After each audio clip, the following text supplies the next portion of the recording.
ज्ञानदीप लावू जगी म्हणे माझे हेची सर्व सुख तुका म्हणे माझे हेची सर्व सुख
झाले हो साधुनी पाहता रुचले सुख झाले हो साधने सुख झाले हो साधने सुख झाले हो साधने तो हा विठ्ठल बरवा तो हा विठ्ठल बरवा तो हा विठ्ठल बरवा तो हा विठ्ठल बरवा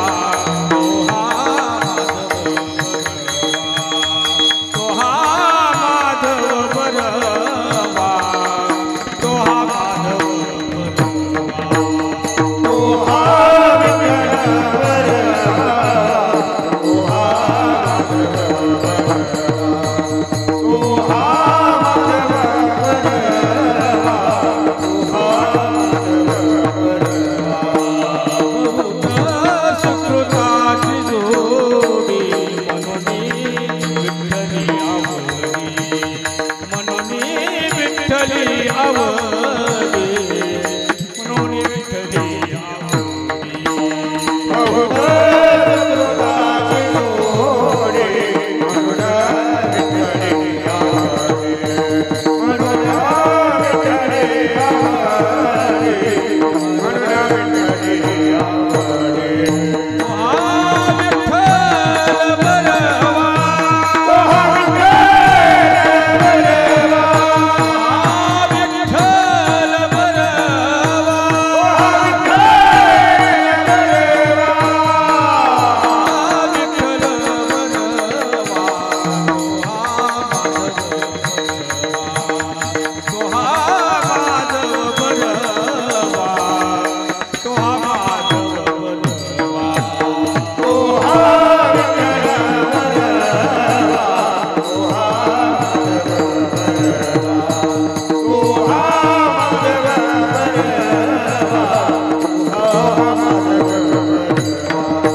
सर्व सुखाचे आगर बापर कुमादेवी वर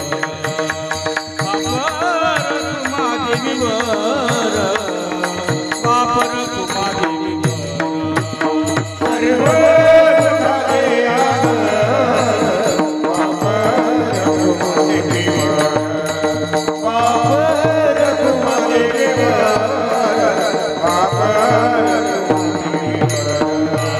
सर्व सुखाचे आगर बापर कुमादेवी वर बापर कुमादेवी वर बापर कुमादेवी वर सर्व सुखाचे आगर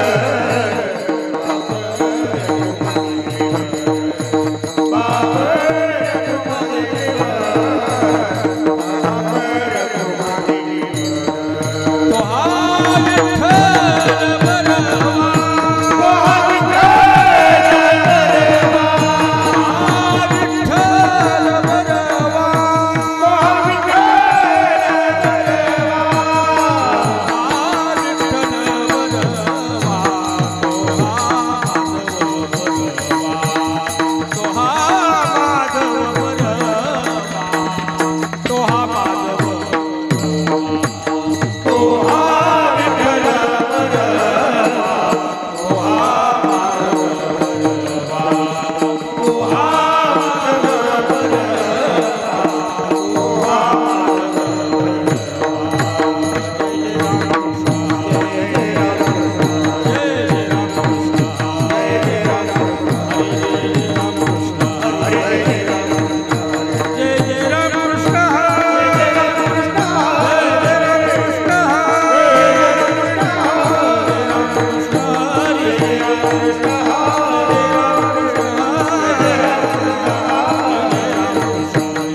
झाले अनावर वाचा माझ झाले अनावर वाचा झाले अनावर वाचा छंद या नामाचा घेतला छंद या नामाचा कीर्तना छंद या नामाचा कीर्तना लाभाची आसुसे पुढे चाली म्हणा लाभाची आसुसे पुढे चाली म्हणा लाभाची आसुसे पुढे चाली म्हणा लाभाची आसुसे पुढे चाली म्हणा धनाचा कृपणा लोभ जैसा धनाचा कृपणा लोभ जैसा धनाचा कृपणा लोभ जैसा माझी माझ झाली अनावर वाचा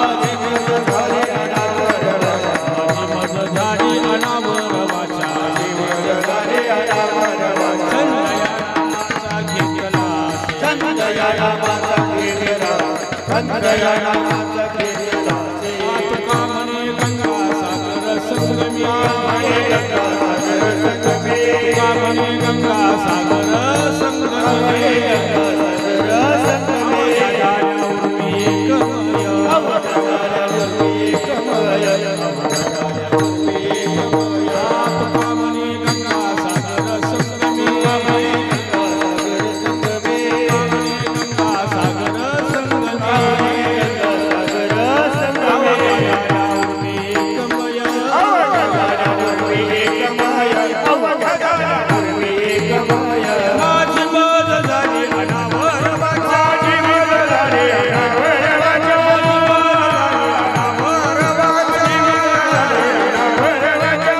माझी मज झाली अनावर वाचा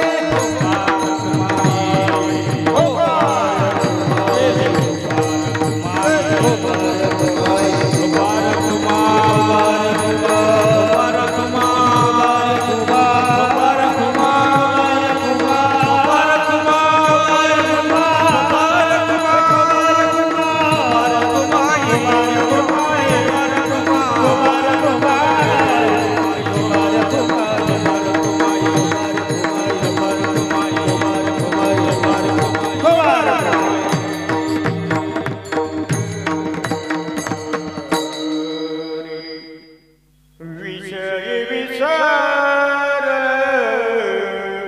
पडिला विषय विचार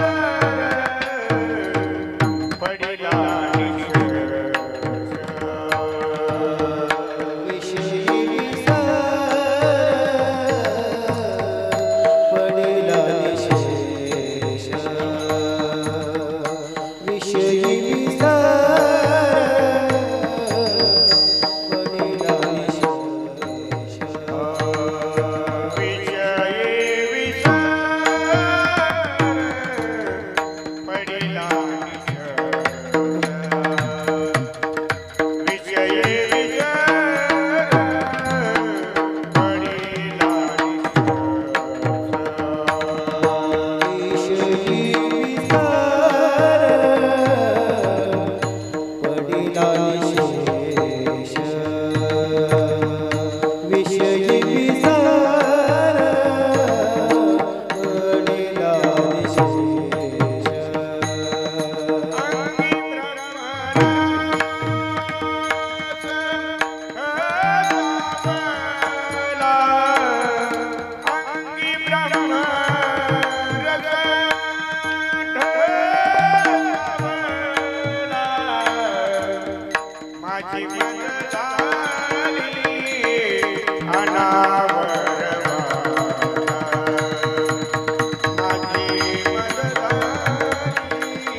विषय विचार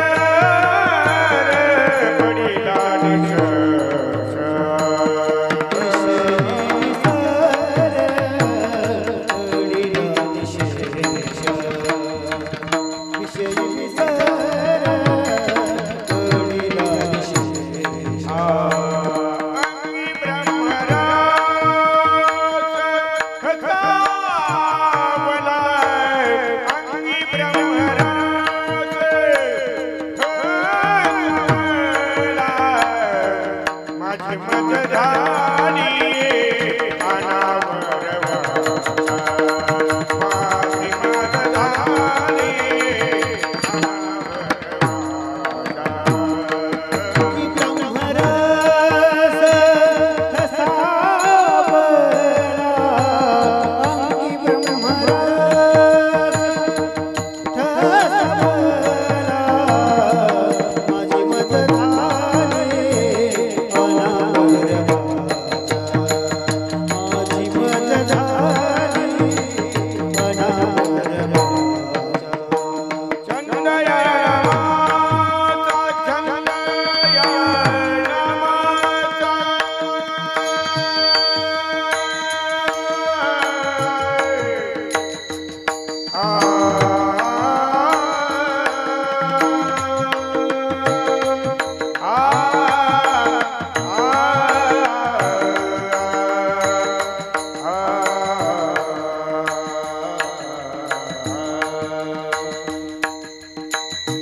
पडेला निशेष, विषयी विसर पडेला निशेष, अंगी ब्रह्मरस ठसावला, माझी मज झाली अनावर वाचा, छंद या नामाचा घेतलासे, लाभाची आसोसे पुढे चाली मना, लाभाची आसोसे पुढे चाली मना, धनाचा कृपणा लोभ जैसा, माझी मज झाली अनावर वाचा, छंद या नामाचा घेतलासे, तुका म्हणे गंगा सागर संगमी, अवघ्या झाल्या उर्मी एकमय, माझी मज झाली अनावर वाचा, छंद या नामाचा घेतलासे, पांडुरंगा करू प्रथम नमन, दुसरे चरण संतांचिया, दुसरे चरण संतांचिया, दुसरे चरण संतांचिया, पांडुरंगा करू प्रथम नमन, दुसरे चरण संतांचिया, दुसरे चरण संतांचिया, त्यांच्या कृपादाने कथेचा विस्तार, त्यांच्या कृपादाने कथेचा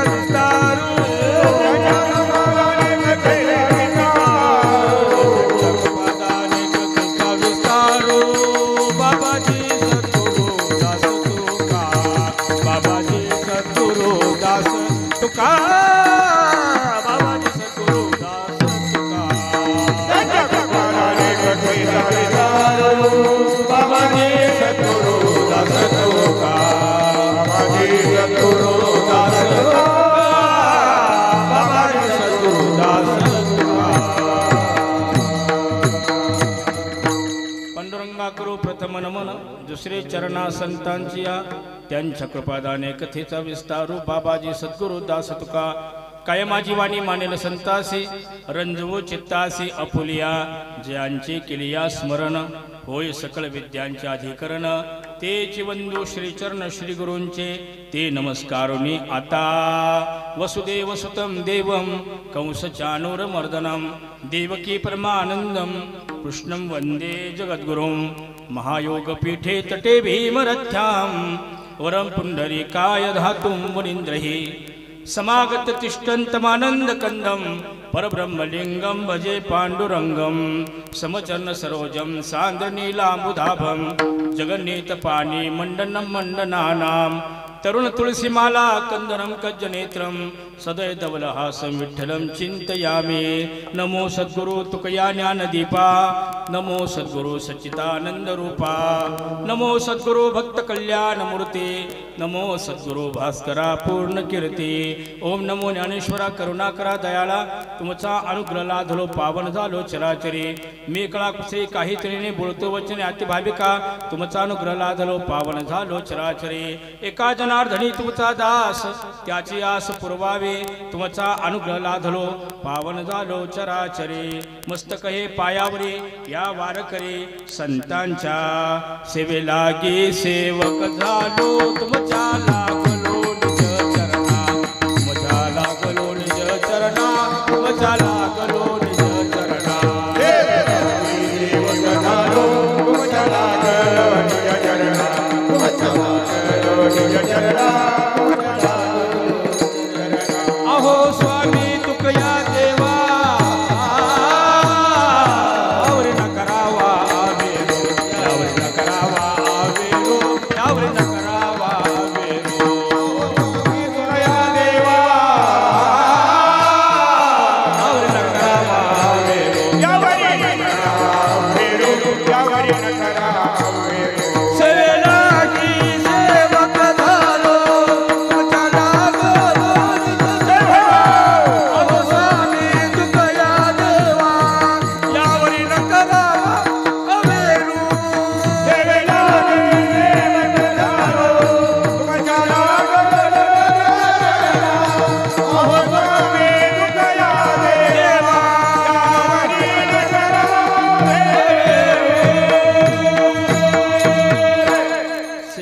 मी सेवक झालो तुमच्या लागलो निज चरणा अहो स्वामी तुकया देवा यावरी न करावा अवेरो घ्यावी घ्यावी माझी सेवा दीन दुर्बलाची देवा दीन दुर्बलाची देवा दीन दुर्बलाची देवा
दीन दुर्बळाची देवा विषयी विसर पडिला निशेष विषय विसर पडिला निशेष अंगी ब्रह्मरस ठसावला माझी मद झाली अनावर वाचा छंद या नामाचा घेतला से प्रस्तुत कीर्तन रूपी सेवेकरता निवडलेला अभंग हा देहूचे सुप्रसिद्ध साधू जगतवंदने जगदोद्धारक अवतारधारक संत श्रेष्ठ याही पेक्षा धन्य तुकोबरायांच्या अभंग गाथेमधील 4 चरणांचा एक महत्वपूर्ण व एक प्रासादिक प्रसिद्ध अथवा गोड अशा प्रकारे 4 चरणांचा अभंग चिंतन सेवेकरता या ठिकाणी निवडलेला असून या अभंगावरती यथामथित अवकाश आपल्या मर्यादित आणि संकल्पित वेळेमध्ये काहीसं महत्वपूर्ण चिंतनवान निरूपण करण्यापूर्वी एक प्रमेशांना अत्यंत निवारी अत्यंत उचित अत्यंत गरजेचे आहे की आजची कीर्तन रूपी सेवा आणि आपल्या या श्री क्षेत्र सरदवाडी या आपल्या ग्रामामध्ये अखिलकट ब्रह्मांड भगवान परमात्मा श्री पांडुरंगरायाच्या सुंदर पवित्र अशा या प्रांगणामध्ये भूमीमध्ये मंदिरामध्ये किन निमित्ताने आयोजित केले म्हणाल तर बहुधा आपल्या सर्वांना माहिती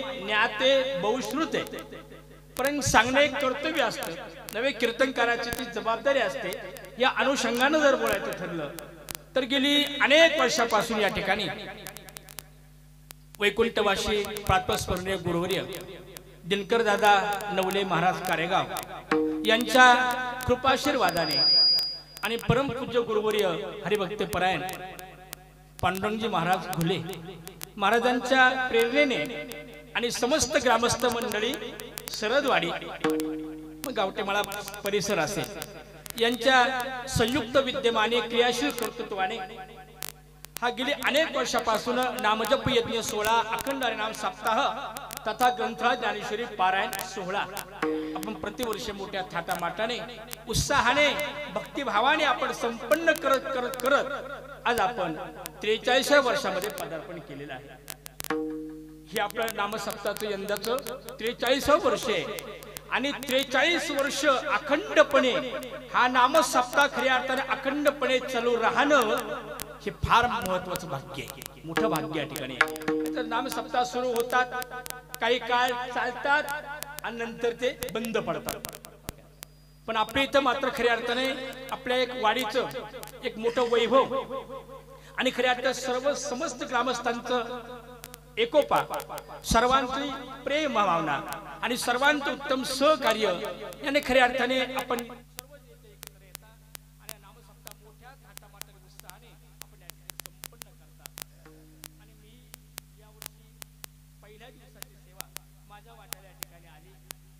ग्रामस्थ मंडळी या ठिकाणी मला दिली अर्थात माझ्यावरचं प्रेम एक प्रेमाचे संबंध ऋणानुबंध त्या ठिकाणी असतात म्हणून यामुळे आपल्या सर्वांच्या प्रेमामुळे आता कुणाचं नाव मी घेत नाही पण सर्वच आपले नाम घेण्या योग्य आपण सर्व या ठिकाणी आहात सर्वांच्या खऱ्या अर्थाने प्रेमाने मला या ठिकाणी सेवा प्रथम दिवसाची या ठिकाणी मिळाली.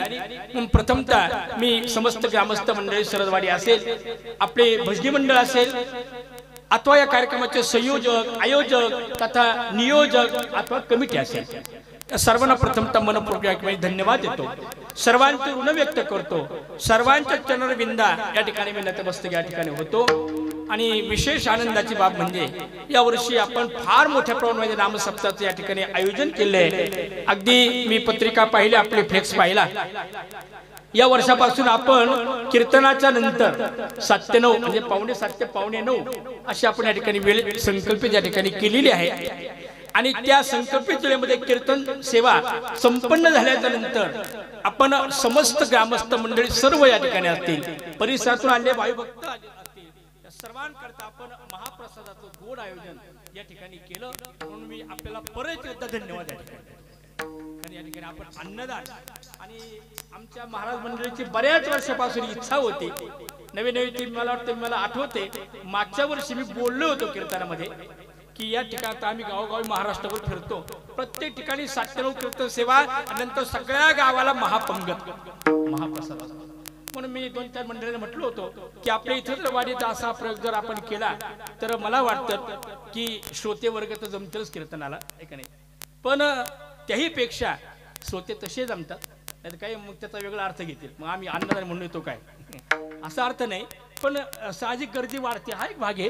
आणि दुसरी गोष्ट सगळ्यात महत्त्व म्हणजे अन्नदानाचं जे पुण्य आहे ना ते आमच्या सर्व अन्नदात्यांच्या पदार्थ त्या ठिकाणी पडतं. आणि शास्त्र असं सांगते की अन्नदानाचं आणि ज्ञानदान आणि अन्नदान ही 2 श्रेष्ठ दानं आमच्या वारकरी संप्रदायामध्ये सांगितलेली आहे. म्हणून अन्नदान सर्वांना द्यावं आणि ज्ञानदान सर्वांना त्या ठिकाणी करावं. बरं, ज्ञानदान आणि अन्नदान आता ही दोन्ही पवित्र साधना आपण या वर्षापासून या ठिकाणी आपण करतो पहा. कारण का अन्नदानाचं पुण्य फार महान आहे. म्हणून जगद्गुरु तुकोबा या ठिकाणी वर्णन करतात. महाराज या ठिकाणी बोलून गेले, सर्वाभूती द्यावे अन्न द्रव्य पात्र विचारुने. महाराज सांगतात अरे सर्वाभूती द्यावे अन्न द्रव्य पात्र विचारुने. म्हणून अन्नदान श्रेष्ठ दाने आणि अन्नदानापेक्षा ज्ञानदान त्याही पेक्षा अजून सर्वश्रेष्ठ आहे म्हणून शास्त्रकार वर्णन करतात. अन्नदानात परम नास्ति विद्यादानं ततोधिकं अन्नेन शनिका तृप्ती याव जीवन तू विद्यया. असं शास्त्रकाराने वर्णन केलं. बरं कळालं की तुम्हाला? बरं झालं, छान झालं, मग काय अडचण नाही. असं शास्त्रकार वर्णन करतात. अरे अन्नदानाचं पुण्य महान आहे. अन्नदानाने खऱ्या अर्थाने आपली शारीरिक भूक पूर्ण होते. अन्नदानाने आपली शारीरिक भूक संपते, पूर्ण होते. पण ती काही क्षणापुरती, काही कालापुरती, नंतर पुन्हा आपल्याला भूक लागते आणि पुन्हा आपल्या जीवनाची लालसा निर्माण होते, इच्छा निर्माण होते. पण ज्ञानदान मात्र असे की अन्नदानाने क्षणिक तृप्ती होईल. शास्त्रकार वर्णन करतात अन्नदानात परम नास्ति विद्यादानं ततोधिकं. अन्नदानाने तुम्हाला कायमची तृप्ती होणार नाही, काही कालापुरती, काही वेळेपुरती, काही क्षणापुरती तृप्ती होईल. पण ज्ञानदानाने कायमची तृप्ती, कायमची. म्हणून म्हणले की इथं श्लोकामध्ये असं वर्णन आले. म्हणून ज्ञानदान आणि अन्नदान ही 2 दानं सर्वश्रेष्ठ दान आहे. म्हणजे बाकीचे दानं श्रेष्ठ नाही असं त्याचा अर्थ कोणी काढू नका बरं का. बाकीचे दानं श्रेष्ठ आहेच आहे, पण त्यामध्ये सर्वात श्रेष्ठ दान म्हणजे अन्नदान आणि ज्ञानदान या ठिकाणी. आणि या वर्षापासून आपण हा अन्नदानाचा या ठिकाणी नियम केला. आणि मी पाहिलं पत्रिकेमध्ये कितीतरी अन्नदात्यांची नावे एक दिवशी, एवढी नावं महाराज आतापर्यंत आबासाहेब आम्हाला कुठंच पाहायला मिळाली नाही. 3-3, 4-4 नावं दिसतात आम्हाला. पण इथं मी पाहिलं ना बाबा पहिल्या दिवशी ते नाव वाचता मला अर्धा तास लागला. रोजची अन्नदाते. मग पहा बरं आपल्या इथं किती दानशूर मंडळी आहे, अन्नदाते आहे. आपल्या इच्छेने त्या का अन्नदान त्या ठिकाणी रोज करणारे, ते वर्गणी दाते, वर्गणी देणारे, असे सर्व ठिकाणी. थोडक्यामध्ये आपण सर्व इथे दान देणारे दानशूर मंडळी यांनाही मी या ठिकाणी धन्यवाद देतो. अधिक विस्तार न करता आपल्याला अगदी वेळेत कीर्तन सेवा पूर्ण करायची आहे. कारण तुम्ही 7:15 ते 9:15 असा टाईम दिलेला आहे आम्हाला. म्हणून वेळेच्या पुढे शहाण्या कीर्तनकारांनी जाऊ नये असं मला वाटतं बरं का. आणि वेळेची मर्यादा आहे. कारण वारकरी संप्रदायाचा प्रघात आहे, दंडक आहे, नियम आहे. वारकरी संप्रदाय वेळ ठरवून दिली, ठराविक केलं की नाही. प्रवचन असेल तर रंभ महाराज सांगितलं 1 तास प्रवचन, 1 तास कीर्तन, 2 तास भजन, 3 तास, नाही का. सिनेमा 3 तास, 3 तास. तमाशा रात्रभर. कीर्तन 2 तास. वेळेची मर्यादा आहे. 2 तासामध्ये मी तर 5-10 मिनिटं अधिकच सोडणार आहे, कारण पहिला दिवस आहे आणि पहिल्या दिवसाचं कीर्तनकार आहे ना हा बांधलेला असतो. साखळ दांडण नाही बरं का, नियमामध्ये तो बांधलेला असतो, कारण पहिल्या दिवशी फार मर्यादा असते. बरं, पहिल्या दिवशी कीर्तन जर सोडायला वेळ झाली तर 2 लोक अजून वाढतात, कमी होतात नाही, कारण कमी होतं. नको कीर्तनकार लवकर सुटत नाही, घरी जायला फार उशीर होतो, अंधार पडतो, वाघ निघतो, वाघीशीर होतो, असं होतं. म्हणून पहिल्या दिवशी वेळेत झालं मग लोक 2 आणखी वाढतात. आणि मला वाटतं यावर्षी आपल्या पहिल्या दिवशी प्रचंड उपस्थिती, कारण बऱ्याच वेळा पहिल्या दिवशी सेवा मी इथे केली सरस्वाडीमध्ये, पण यावर्षी मात्र अगदी भरपूर पहिल्या दिवशी माता भगिनी संख्या भरपूर आहे. आबालवृद्ध आहे, तरुण बांधवे सर्वांच्या ठिकाणी फार मोठी उपस्थिती या ठिकाणी मला पाहायला मिळाली. म्हणून आलेल्या श्रोते वर्गाला देखील धन्यवाद देतो. उत्कृष्ट अशा प्रकारे कीर्तनाकरता साथ करणारी आमचे सर्वच आदरणीय गायनाचार्य महाराज मंडळी, बरं अगदी 100 वडकर 1, कुणाचं नाव घ्यावं कुणाचं असं सर्व आमचे गायनाचार्य महाराज मंडळी. त्याचप्रमाणे पेटी मास्टर आपल्या तालुक्याचं आपल्या गावाचं वैभव आमचे आदरणीय बापू या ठिकाणी आहेत. त्याचप्रमाणे मृदुंगाचार्य आपल्या जिल्ह्याचं तालुक्याचं भूषण, आपल्या परिसराचं भूषण, अगदी आपल्या सर्वांचे प्रेमाचे लाडके असणारे आदरणीय या ठिकाणी आमचे ओंकार महाराज या ठिकाणी आहेत. आणि हे पण आमचे त्यांचे शिष्य नाही का, मला वाटतं त्यांचे शिष्य, अगदी त्यांच्या तोडीला तोड आहे बरं का. अगदी वय पाहिलं तर किती लहान आहे बरं, किती बालवय, आणि बालवयात एवढी तयारी मृदुंगाची, तर मला वाटतं ओंकार महाराज तुमच्या पुढे जाईल बरं का. आणि याला म्हणतात गुरु शिष्य, नाही तर मग काय गुरु शिष्य आता जाऊ द्या नाही का. 2 भाऊ शेजारी आणि भेटण्याच्या संसारी, अशी गंमत होती. सांगायचं मला तात्पर्य काय तर असं या ठिकाणी मृदुंगाचार्य महाराज, विनयकरी महाराज या ठिकाणी आहेत. आमचे तुळशी वृंदावन घेणार आमच्या माता भगिनी, आधी करून चोपदार महाराज ठिकाणी, शिस्तीमवाले महाराज, अतिशय गोड सिस्टीम आहे. अगदी आवाज किरकिर करीत नाही, चिरचिर करीत नाही, फिरफिर करीत नाही, म्हणून कीर्तनकाराची किरकिर होत नाही, चिडचिड होत नाही. उत्कृष्ट या ठिकाणी साऊंड सिस्टीम आणि शूटिंग करणारे महाराज ऐका, तुम्हाला पण धन्यवाद देतो. परिचय नाही पण आपलं शूटिंग या ठिकाणी चालू असो, म्हणून मी पुनश्च आपल्या सर्वांना या ठिकाणी धन्यवाद देतो, सर्वांचं ऋण व्यक्त करतो. आता मला वाटतं याच्यातून कोणी माझ्याकडून विसरलं नसावं, आणि विसरलं असेल तर क्षमा मागून तुमचा नामदेश केला असं समजून माझ्या चिंतन सेवेकडे या ठिकाणी मिळतो असो. म्हणून सेवेकरता निवडलेला अभंग संतश्रेष्ठ जगद्गुरू श्रीमंत श्री तुकोबाराय यांचा 4 चरणांचा अतिशय गोड अशा प्रकारचा अनुभव प्रकरणातील अभंग आहे. बरं अनुभव प्रकरणातील आहे. मग तुम्ही महाराज पहिला दिवस आहे ना, मग नाम महात्म्य प्रतिपादन अभंग असावा, नामाचं महात्म्य, नामाची फलश्रुती वर्णन करणारा अभंग असावा. मग तुम्ही अनुभव सांगणारा तुकोबाराचा अभंग घेतला असं का, याचं कारण तुम्हाला सांगतो. या अभंगामध्ये जगद्गुरू तुकोबांनी आपल्याला परमार्थामध्ये आलेला अनुभव सांगितला, पण त्याबरोबर तो अनुभव का आला, कशामुळे आला, त्याचं कारण देखील ठिकाणी तुकाराम महाराज सांगतात की भगवंताचा अखंड आम्ही नामघोष केला, अखंड भगवंताचं नामचिंतन या ठिकाणी केलं, आणि त्या नामचिंतनाचाच एक अलौकिक अनुभव जीवनामध्ये असा आम्हाला आला.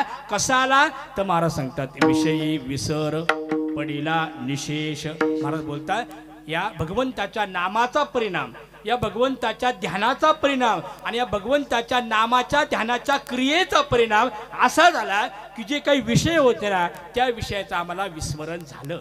बरं ते विस्मरण कसं झालं, शब्द फार महत्त्वाचा आला पहिल्या चरणामध्ये महाराजांचा, विषयी विसर पडिला निशेष. निशेष म्हणजे काय, आता पुन्हा त्याचा कदापि आम्हाला आठव येणार नाही, कदापि आम्हाला त्याचा आठव येणार नाही. निशेष स्वरूपाने आम्हाला विषयाचं विस्मरण त्या ठिकाणी झालं, विसर हाच अनुभव आम्हाला आला. पण कशामुळे आला, भगवंताच्या नामचिंतनामुळे आला. म्हणून पहिल्या चरणाच्या उत्तरार्धामध्ये महाराज सांगतात अंगी ब्रह्मरस ठसावला, आणि त्यामुळे माझी अशी अवस्था झाली की मला असं वाटलं आता मी किती भजन करावं, काय करावं, असा माझ्या मनाचा तो स्वभाव बनला. म्हणून माझी मदत झाली अनावर वाचा. कशामुळे वाचा अनावर झाली महाराज, त्याचं उत्तर महाराज सांगतात छंद या नामाचा घेतला असे. भगवंताच्या नामचंद्राचा ध्यास, भगवंताच्या नामचंद्राचा छंद मनी माणसे जडल्यामुळे माझी मदत झाली अनावर वाचा. छंद या नामाचा घेतला असे. बरं, मग त्या हे समाधान करता व्यावहारिक दृष्टांत महाराज तृतीयचरणामध्ये देतात. लाभाचे असोसे पुढे चाली मना, धनाचा कृपणा लोभी जायचा. काय जसं एखादा लोभी हावरट मनुष्य असतो, त्याने किती धन कमवलं तरी त्याची तृप्ती होत नाही, त्याला अजून अजून अजून अजून मिळावं. जसं त्याचा तो स्वभाव बनला ना, तसा माझा स्वभाव बनला. मला वाटतं हा ब्रह्मानंद मला कितीही उपभोगायला मिळाला, कितीही चाखायला मिळाला, तरी या ब्रह्मानंदाची गोडी अशी आविटे मला पुन्हा पुन्हा आणखीन आणखीन आणखीन आणखीन प्राप्त व्हा, अशीच माझी अवस्था झाली. म्हणून सामान्य दृष्टांत महाराज तृतीयचरणामध्ये देतात की हावरट माणसाचं दृष्टांत त्या ठिकाणी सांगतात. लाभाचे असोसे पुढे चाले मना, धनाचा कल्पना लोभ जायचा. आणि शेवटच्या चरणामध्ये महाराज अतिशय मार्मिक दृष्टांत शेवटच्या चरणामध्ये सांगतात की हा भगवान परमात्माचा आणि खऱ्या अर्थात परमात्म सुखाचा अनुभव आला, आनंद प्राप्त झाला, ब्रह्मानंद चाखायला मला त्या काही मिळाला. याच्या पाठीमागे हा प्रकार कसा घडला याकरता महाराज दृष्टांत सांगतात. तुका म्हणे गंगा सागर संगमी, अवघ्या झाल्या उर्मी एकमय. असे अभंगाचा सरळ सरळ भावार्थ आपल्या पुढे या ठिकाणी सांगितला. थोडकं चिंतनात आपल्या वेळेमध्ये या ठिकाणी करायचं. थोडक्यात आपण या अभंगाची भूमिका लक्ष घेतली तर या अभंगामध्ये जो तुकोबरा आहे आपल्याला आलेला पारमार्थिक व अलौकिक जो अनुभव आहे तो अनुभव अभंगामध्ये नमूद करतात. आता अनुभवाचं थोडं आपण चिंतन केलं तर अनुभव हा प्रत्येकाला त्या ठिकाणी येत असतो. जीवनामध्ये जीवन जगत असताना आपल्याला प्रत्येकाला अनुभव त्या ठिकाणी येतो. बरं, प्रत्येकाला जो अनुभव येतो तो अनुभव एकच असतो का? नाही, प्रत्येकाचा अनुभव भिन्न भिन्न किंवा वेगवेगळा आहे. कुणाला कशाचा अनुभव येईल, कुणाला कशाचा येईल वा कुणाला कशाचा येईल सांगता येत नाही, कारण का व्यक्ती तितक्या प्रकृती. प्रत्येकाला त्या ठिकाणी अनुभव हा जीवनामध्ये त्या ठिकाणी येतो. आणि आपला संसारामध्ये म्हणलं तरी अनुभव येतो, परमार्थामध्ये अनुभव येतो. व्यापार करा, व्यवसाय करा, उद्योग करा, धंदा करा, तिथं सुद्धा अनुभव लागतो किंवा अनुभव येतो. अगदी नोकरीला लागायचं म्हटलं सर्व्हिसला तरी पण काय लागतं? अनुभव. म्हणून त्या नोकरीच्या जाहिरातीमध्ये असं असतं पहा, एक अशी टिप टाकली असते की ज्यांना अनुभव त्यांना विशेष प्राधान्य. म्हणजे नोकरीला लागायचं म्हटलं तरी अनुभव लागतो, शेती करायची म्हटलं तरी अनुभव लागतो, व्यवसाय उद्योग धंदा करायचा म्हटलं तरी अनुभव लागतो, संसार करायचा म्हटलं तरी अनुभव लागतो, नाही का? अजून बोलू का खाली उतरून? बाईला स्वयंपाक करायचं म्हटलं तरी अरुण महाराज काय लागतं? अनुभव लागतो. नाही तर मग स्वयंपाकाचं जर नाही का ज्ञान नसेल, ज्ञान आहे पण अनुभव नसेल तर काय कामाचं ते? म्हणून पहा, काही वेळेस असं आहे, काही वेळेस ज्ञान असतं, अनुभव असतो तर भोग नसतो. काही वेळी भोग असतो, ज्ञान असतं तर अनुभव नसतं. आणि काही वेळी भोग आहे, अनुभव आहे तर ज्ञानच नसतं. अशा तीन गोष्टी पहा. पण आमच्या संतांकडे आपण पाहिलं तर संतांकडे या तीनही गोष्टी विशेष रूपानं आहे. पहिली गोष्ट, संतांना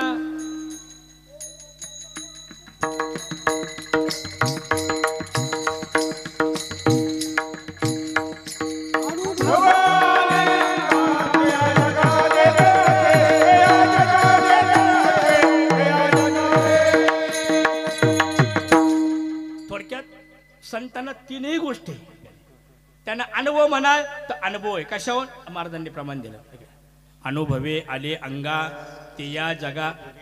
पुढे विषय होता असो, अनुभवे आले अंगा ते या जगात. मी सांगत होतो संतांना ज्ञान पण आहे, संतांना त्या ज्ञानाचा भोग पण आहे आणि त्या संबंधाने त्यांना अनुभव सुद्धा आहे. आता तुम्ही म्हणा संतांना ज्ञान आहे, कशावर म्हणाल? आपल्याला अनेक गोव्या सांगता येतील, अनेक प्रमाणात सांगता येतील, एवढं आपल्याला अवसर नाही. पण संतांना ज्ञान नाही. कोण म्हणते त्यांना ज्ञान नाही? अहो थोडक्यात बोलायचं म्हणजे ज्ञानोबा घ्या, तुकोबा घ्या, शांतीब्रह्म एकनाथ महाराज घ्या, नामदेव महाराज घ्या, सावता महाराज, सगळे संत तुम्ही घ्या. या संतांना कोण म्हणले व ज्ञान नाही? अहो नवे नवे ज्ञानाचे मूर्तिमंत पुतळे म्हणजे आमचे सर्व संत मंडळी. बरं, ज्ञानाचा उत्तुंग सागर, ज्ञानाचा अथांग सागर म्हणजे आमचे सर्व संत महात्मे. म्हणून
ज्ञानाचा सागर सखा माझा ज्ञानेश्वर. ठीक आहे, ज्ञानाचे सिंधू ज्ञानाचे सागर म्हणजे आमचे सर्व संत महात्मे आहे का नाही बघा.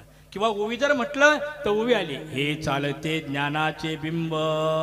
ठीक आहे, थोडक्यात ज्ञानाचे सिंधू ज्ञानाचे सागर म्हणजे आमचे सर्व संत महात्मे आहे काय. भरगच्च ज्ञान त्यांच्याकडे पाहायला मिळतं. बरं, तिथं काय कमी हो, ज्ञानाचे सागर त्या ठिकाणी, म्हणून संतांना ज्ञान पण आहे. चला पुढे आपण पाहिलं तर संतांना त्या ज्ञानाचा भोग पण आहे आणि त्यानंतर त्यांना अनुभव पण सुद्धा आहे. तुम्ही मला महाराज ज्ञान आहे आम्ही मान्य करू, अनुभव आहे ही आम्ही मान्य करू, पण संतांना भोग कसा ही शंकाही महत्वाची. कारण का साधूचं जीवन आपण पाहिलं तर संत नेहमी त्यागी वृत्तीने राहतात. संत नेहमी त्यागी वृत्तीने राहतात. मग ते जर त्यागी वृत्तीने राहतात, त्यांच्या जीवनात त्याग जर पाहायला मिळतो, तर मग त्यांना भोग कसा. बरं, एक महत्वाचं चिंतन मला सांगतो बरं का. हे बघा, माझं कीर्तन तुम्हाला विनोद ऐकायला मिळायचं नाही अजिबात, पण चिंतनच ऐकायला मिळेल. चिंतनच आणि ते जुनं आम्ही सेवन केलेलं इथं साठवलेलं ते आम्ही सांगतो बघा. थोडक्यात मी सांगत होतो, साधू संतांकडे ते त्यागी वृत्तीने राहतात, त्यांच्याकडे भरगच्च वैराग्य त्याग त्या ठिकाणी भरलेला आहे. मग त्यांना भोग कसा अशी माझी शंका आहे. आणि महत्वाचं चिंतन सांगतो बघा, संसारामध्ये आणि परमार्थामध्ये आपल्याला मूलभूत फरक पाहायला मिळतो. मला सांगा काय फरक आहे. संसारामध्ये भोगाला प्राधान्य का त्यागाला प्राधान्य, आणि परमार्थामध्ये भोगाला प्राधान्य का त्यागाला प्राधान्य. सरळ तुम्ही अगदी श्रवणाला अगदी हे की नाही जाणकर मंडळी बरोबर तुम्ही उत्तर द्या.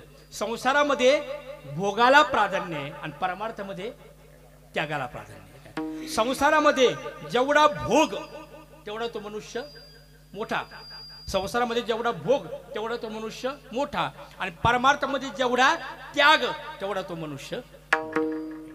मग तुम्ही पहा, संसारामध्ये भोगाला प्राधान्य का. श्रीमंत मनुष्य जो असतो ना तो शोभून दिसतो महाराज. एखादा श्रीमंत वैभव संपन्न असेल ना, श्रीमंत मनुष्य चार चौघात शोभून दिसतो. पहा तुम्ही त्याचं चालणं बोलणं वगैरे शोभून दिसतो अगदी, कारण तो श्रीमंत आहे. धनवंताला लागी सर्व मान्यता आहे, सर्व मान्यता आहे, सर्व मान्यता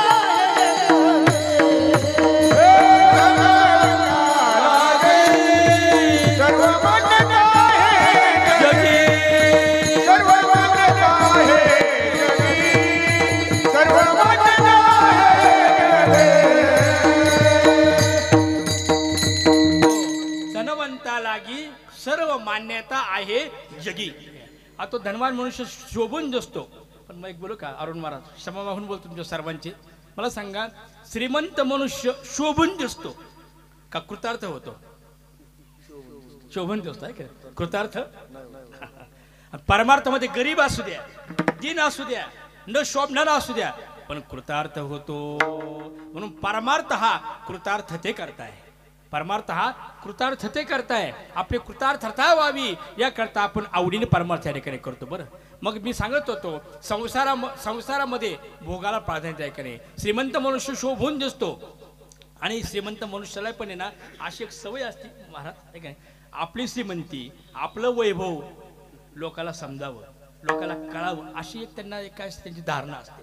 म्हणून श्रीमंत मनुष्य काय करतो बरं का, आपल्या हातामध्ये हाताच्या 10 बोटामध्ये किती अंगठ्या घालतो?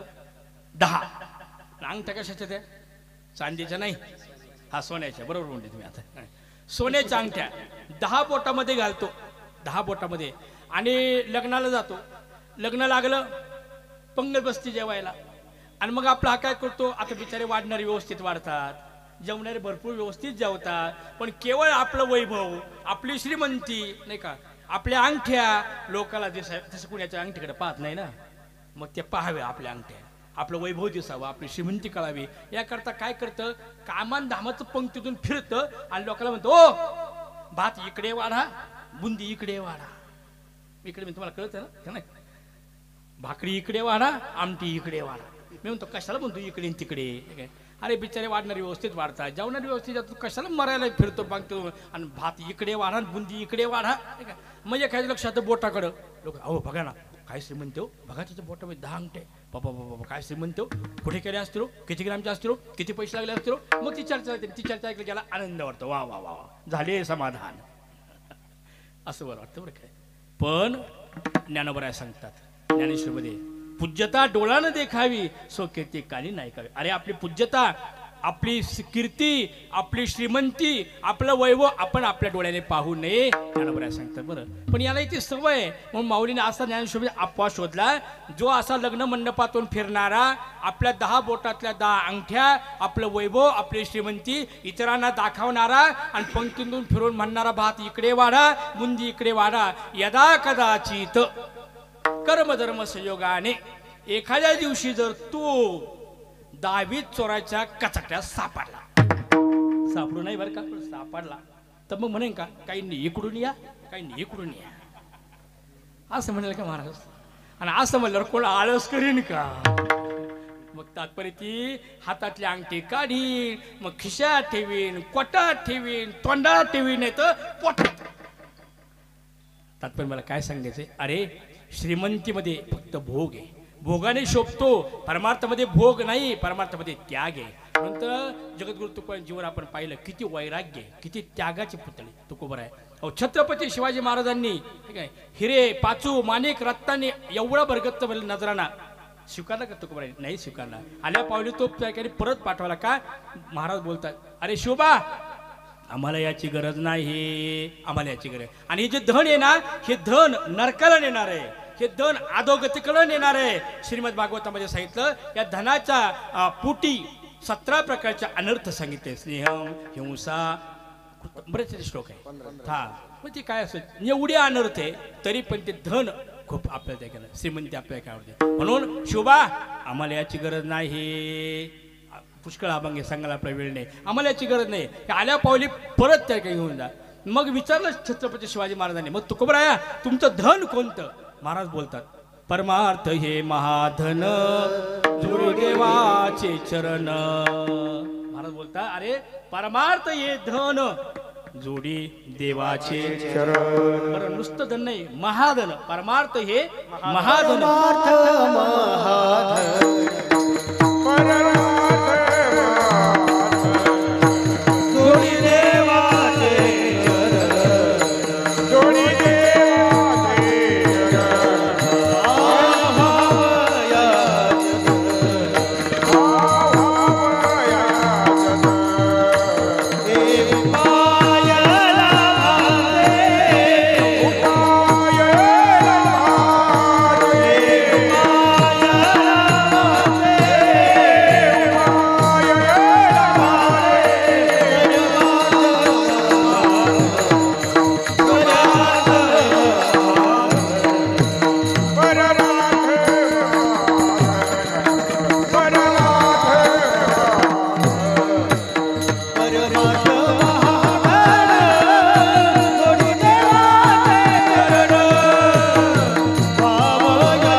परमार्थ हे महाधन जोडी देवाचे चरण किंवा हे प्रमाण नसेल पाठ तुमच्या तर सोपं पायोजी मैने राम रतन धन पायोजी मैने राम रतन धन पायो.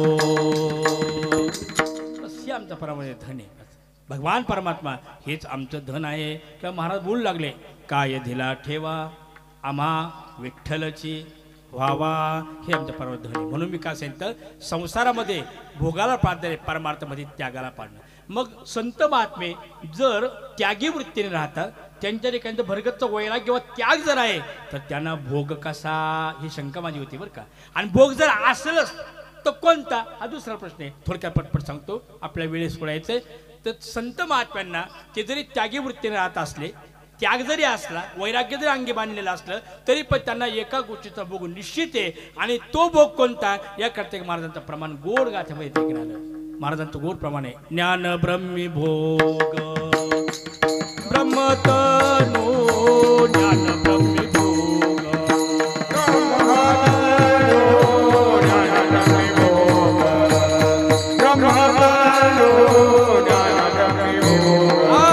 भक्ती ते नमन वैराग्य तो त्याग भक्ती ते नमन वैराग्य तो त्याग ज्ञान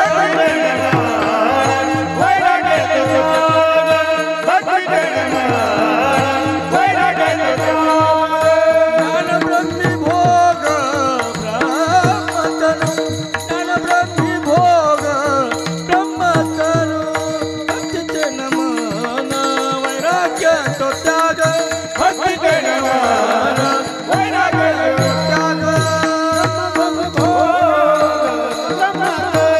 ज्ञान ब्रह्मी भोग ब्रह्मतनु भक्ती ते नमन वैराग्य तो त्याग भक्ती ते नमन वैराग्य तो त्याग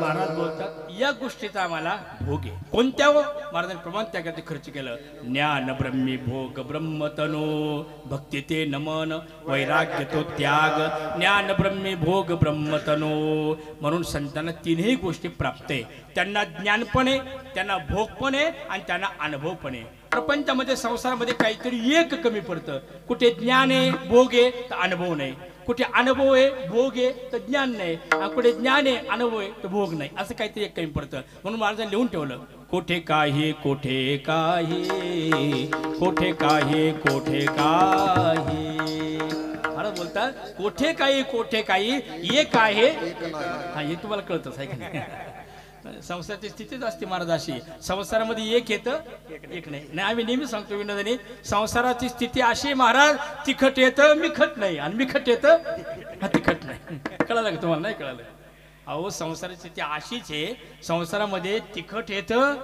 मिखट नाही आणि मिखट येतं नाही कळलं का अजून सोपं करून सांगतो संसाराची स्थिती अशीच आहे संसारामध्ये ती खट आहे तर मी खट नाही आणि मी खट आहे तर ती हा बस नसलं तर समजून घ्या सांगत नाही तात्पर्य मला अरे एक आहे हे दोन खट हा आणि ती ठीक आहे आणि मला सांगा दोन घटामध्ये या अशा दोन खटामध्ये एखादा भिक्षू द्वारावरती आला म्हणला ओम भवती भिक्षांदेही म्हणल्यावर तर काही मिळेल महाराज त्याला रिक्त असतात परत जावं लागणार आहे कारण आहे ना खट आणि ही खट मी यांची कटकट ही चालूच आहे तात्पर्य मला काय सांगतं संसारामध्ये अनेक काहीतरी एक कमी पडतं पण परमार्थामध्ये संतांना तीनही गोष्टीच्या ऐकाने करून प्राप्त नाही प्राप्त नाही म्हणून या अभंगामध्ये महाराज सांगतात आम्हाला परमार्थामध्ये गोड अनुभव आला बरं मी बोलून गेलो संसारात अनुभवाला जसं प्राधान्य आहे ना तसं परमार्थामध्ये सुद्धा अनुभवाला विशेष प्राधान्य आहे आणि मला सांगा विना अनुभवाचं जगत मान्य करतं का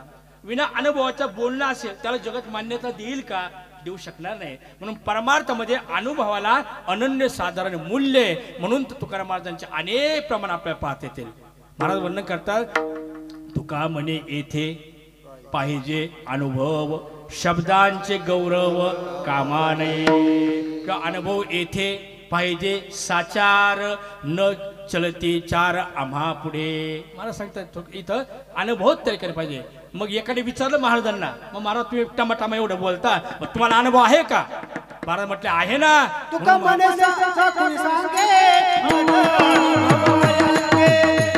अनुभव आहे माझा अनुभव आहे तुका म्हणे कोणी सांगे माझा अनुभव आहे माझा अनुभव आहे माझा अनुभव आहे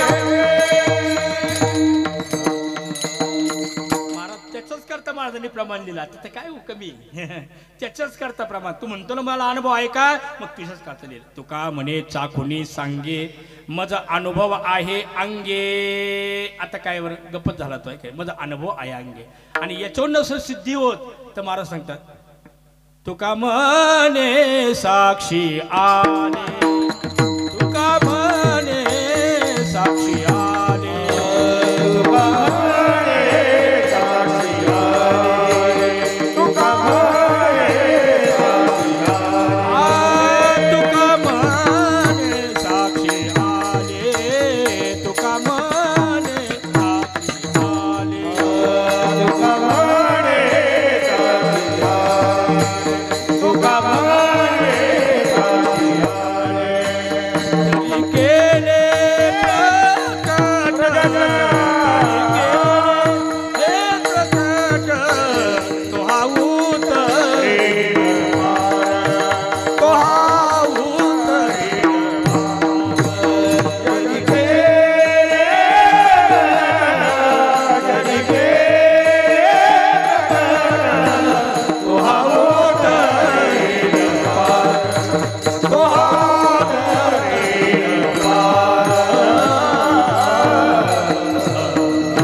चाली म्हणायला सोप्या असतात ऐकायला गोड लागतात स्वतःना पण सगळ्यांनाच पण आता महाराज यांना नवीनच चालला होतात लोक जाऊ द्या सांगायचं काय मला महाराज बोलतात तुका म्हणे साक्षी आले तरी केले प्रकट तो हा उतरेल पार भव दुस्तर नदीचा मग यावरून आपल्याला माहिती आहे की तुकोबरायासारख्या संतांना अनुभव पण आहे मग असाच परमार्थामधला एक अनुभव महाराजांना त्या ठिकाणी आला आल्यानंतर बरीचशी साधक मंडळी त्या देहू गावामध्ये जगत तुकोबरायांकडे त्या ठिकाणी गेली म्हणले महाराज तुम्ही भंडारा वेळ आता दररोज भजन करता दिनरजनी हाची धंदा गोविंदाचे पोवाडे किंवा अनेक नो हे काही धंदा नित्य ध्यातसे गोविंदा किंवा बोलावा विठ्ठल पहावा विठ्ठल करावा विठ्ठल जीवे भाव किंवा एक गावा मी विठोबाचे नाम आणि कापे काम नाही आता किंवा याही पेक्षा गोविंद गोविंद मना लागली या छंद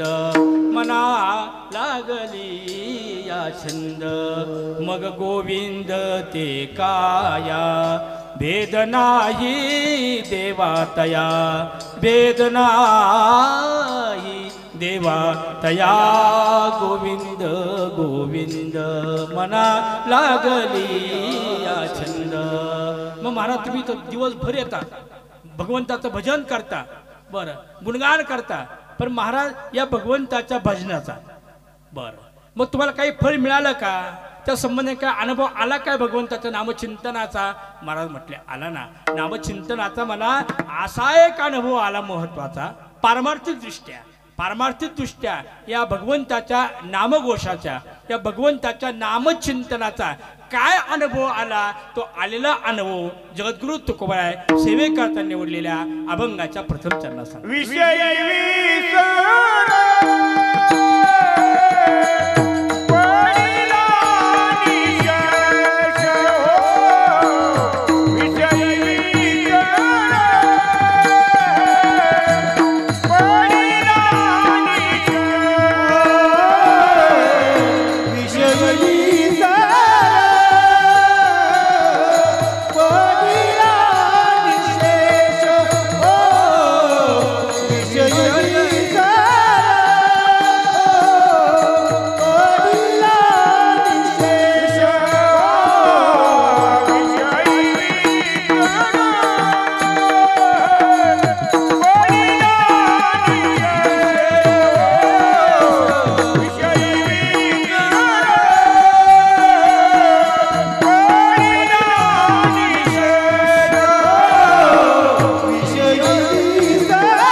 भगवंताच्या नामचिंतनाचा आलेला जो एक पारमार्थिक व अलौकिक जो अनुभव आहे तो आलेला अनुभव महाराज प्रथम चरणामध्ये नमूद करतात काय अनुभव आला तर महाराज बोलतात विषयी विसर पडिला निशेष अंगी ब्रह्मरस ठसावला काय अनुभव आला जेवढे काही विषय आहे ना त्या विषयाचं आम्हाला विस्मरण झालं आणि हाच आम्हाला पारमार्थिक जो एक अलौकिक अनुभव आहे हा भगवंताच्या नामचिंतनामुळे आम्हाला प्राप्त झाला आला.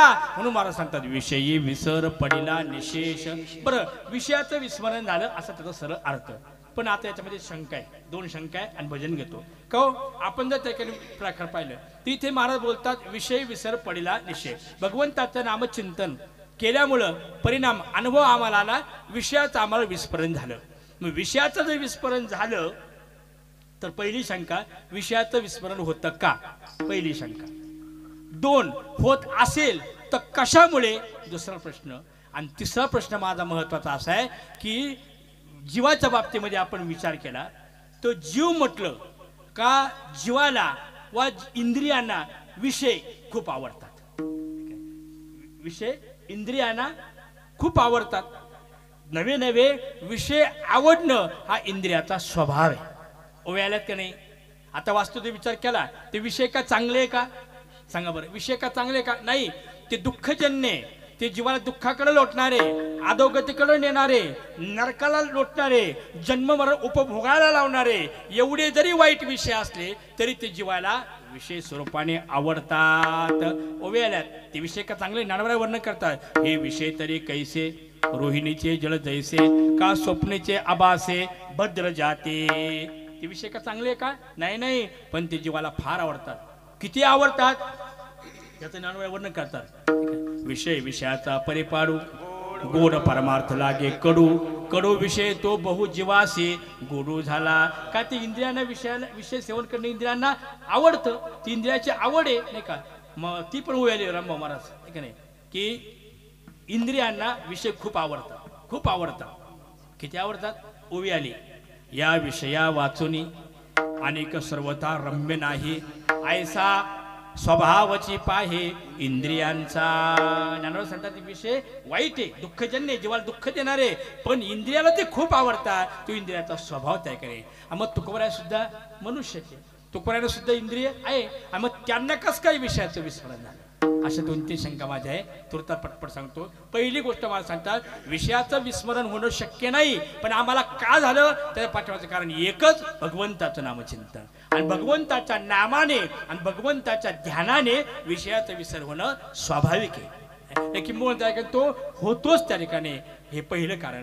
दुसरी गोष्ट, आता विषय जे आहे ते जीवाला खूप त्या ठिकाणी आवडतात, इंद्रियांना खूप आवडतात. आम्हाला सांगा, एखादी आवडती गोष्ट जर आपल्यापासून परावृत्त केली तर जीवाला दुःख होतं का जीवाला आनंद होतो, सांगा बरं. कल्पना करा, तुम्हाला एखाद्या गोष्टीची विशेष आवड आहे आणि आवडीची एखादी गोष्ट तुमच्यापासून परावृत्त केली, सांगा तुम्हाला दुःख होईल का सुख होईल, आनंद होईल का दुःख होईल, दुःख होईल ना.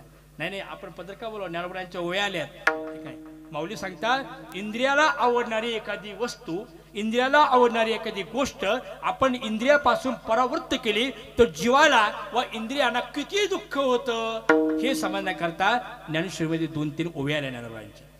जे सारसाही बिगडता होय वावणी वस्त काढिता काय नवे बनंग दवडीता भानया वरुणी, ज्ञानोबराय वर्णन करतात.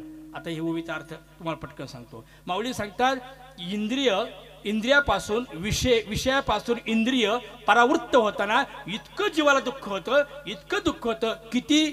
जे सारसाही बिघडता होय ओवावणी वस्त काढिता नवे भनंग दवडीता भानया वरुणी. माऊली सांगतात म्हणजे थोडक्यात काय, सारस नावाचा पक्षी, सारस नावाचा पक्षी आणि ते सारस नावाचा पक्षी आणि त्याची ती मादी, नरमादी, ते काय करतात बिचारे, दिवसभर त्या ठिकाणी दिवसभर त्या ठिकाणी भटातात, इकडे त्या ठिकाणी. परंतु जर त्यांना वियोग घडला, त्यांना काही क्षणापुरता काही काळापुरता जर त्यांना वियोग घडला तर तो वियोग त्यांना मरणापेक्षाही त्या ठिकाणी तो अधिक वाटतो. हे उदाहरण ज्ञानोबरायांनी दिलं. जे सारसाही बिघडता, पण समजा ही तुम्ही काय म्हणता, जरी समजा त्यांची दिवसभर गाडी भेट झाली नाही बुवा माझी, पण रात्रीची त्यांची भेट होईल ना, मग हा दृष्टांत ज्ञानोबरायांना कमी वाटला. मग याच्यापेक्षा चढता दृष्टांत पुढे सांगितला, होय ओवावणी वस्त काढिता. आता वस्त म्हणजे वासरू, आता त्या वासराला नाही का ईश्वराने दूध दिलं गायच्या ठिकाणी, कुणा करता दिलं, खरं सांगा बरं, खोटं बोलू नका. हा कुणा करता दिलं, हा वस्त करता ना, पण नुसतं म्हणतो महाराज आपण. आपण एवढी धूर्त मंडळी इथलं नाही सांगत, आमच्या तिकडचं सांगतो. आपण काय करतो वाचतो त्या वस्सा करताना वस्साचे वरसे ज्ञानोबा ती उभी आली वस्साचे वरसे दुबते होय घरोद्देशे तैसे पांडवाचे मिसे झाले जगत उद्धरण आहे का नाही. अरे ते वासरा करता दूध दिले ईश्वराने गाईच्या ठिकाणी, पण आपण काय करतो ते वासराला दूध प्यायला देत नाही. मग ते वासरू आपण काय करतो फक्त गाय पाणवाय पुरती सडाला लावतो. एकदा गाय पाणवली का मग खरं सांगा काय होतं, तुम्ही त्याला इकडे वरता आईपासून दुधापासून आणि ते बिचारा कुठे काय करतं ते तिकडे आईकडे जायला पाहतं. ते विचार करतं अरे माझा करतं दूध दिलंय आणि हा भामटा हा काय करतोय मला तिकडे परावृत्त करतोय मला दूध पिऊ देत नाही. मग सांगा त्या वासराला किती दुःख होत असेल.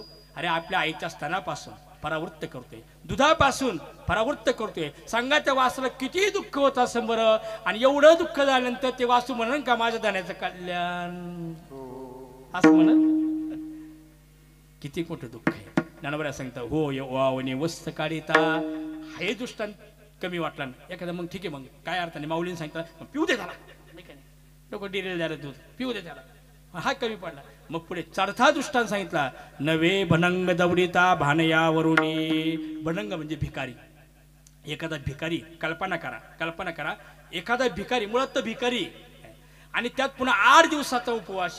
किती दिवसाचा 8. अन्नाचा कण नाही महाराज एक तर भिकारी दारिद्र्यहीन अवस्था आहे आणि अन्नाचा पोटात कण नाही 8 दिवस झाले उपवास घडलेला आहे. आणि योग असा नेमका साखरपुड्याचा कार्यक्रम चालू झाला कार्यक्रम संपला हा बिचारा दाराशी उभा राहिला जेवायला लोक बसते पंक्ती बसता हाही आला आणि त्या पंक्तीमध्ये येऊन बसला. बरं बसला योग असा वाढी सुरू झाली. वाढता वाढता सगळे पदार्थ वाढून झाले. जिलेबी बुंदी लाडू पुरी भाजी तुम्ही म्हणाल त्या सगळं ऐका सगळं पक्वान्न वाढले.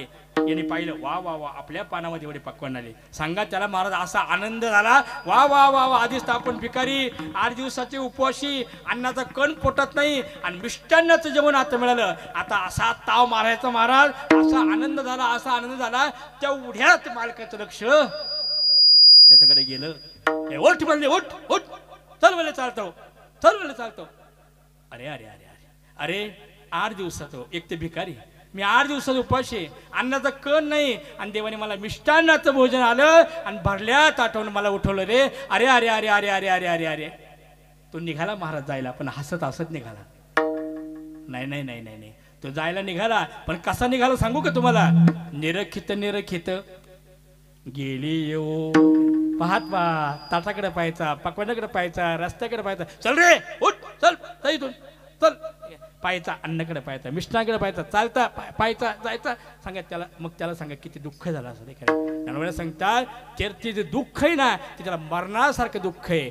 तेवढं दुःख इंद्रियाला विषयापासून परावृत्त करताना जर होतं तर तुकोबराया तुम्हाला त्या विषयाचा विस्मरण झालं कसं. हे दृष्टांत ज्ञानोबा थोडा कमी वाटला. मग ज्ञानोबाने अजून 4चा दृष्टांत सांगितला. पै माये पुढुनी बालक काळे नेता एकुलता एक होय का उदक तुटता मीना. समजा एकुलते एक मुलगा आहे 9 सायासाचं म्हणा ना आहे का नाही 9 सायासाचं पोरगच होत नव्हतं. खूप प्रयत्न केले दगडावर दगड आपटले म्हणजे दगडावर आपला मुलगा होता असं नाही बरं का नाही एखादा प्रयोग उद्या म्हणजे खूप प्रयत्न केले आणि मुलगा झाला त्याला आणि तो मुलगा नेमका गेला. सांगा त्या मातेला किती दुःख आहे त्या आईला किती दुःख आहे. मग तेवढं दुःख तिला जे होतं ना तेवढं दुःख इंद्रियाला विषयापासून परावृत्त करताना त्या ठिकाणी होतं. किंवा याहीपेक्षा मासा आहे मासा पाण्याशिवाय जगू शकत नाही आणि त्या माशाला पाण्यातून बाहेर काढल्यानंतर त्याला जे दुःख होतं ना तेवढं दुःख जीवाला इंद्रियापासून विषय परावृत्त करताना विषयापासून इंद्रियांना परावृत्त करता होत असेल तर तुकोबराया तुम्हाला त्याचं विस्मरण झालं कसं अशी शंका आहे. त्याचं उत्तर एकच सांगतं तुकोबराया एरवी इंद्रियांना विषय खूप आवडतात. मला माझ्या ठिकाणी इंद्रिय पण मला जरी दुःख होत असलं तरी पण मला त्या विषयाचं विस्मरण का झालं कशामुळे झालं त्याच्या पाठीमागे एक महत्त्वाचं कारण आहे. पहिली गोष्ट भगवंताचं नामचिंतन आणि दुसरं कारण आहे माझा विषय जो आहे ना माझा विषय हा राहिला नाही. महाराज म्हणतात माझा विषय भगवान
कारण महाराज सांगतात एकच आहे.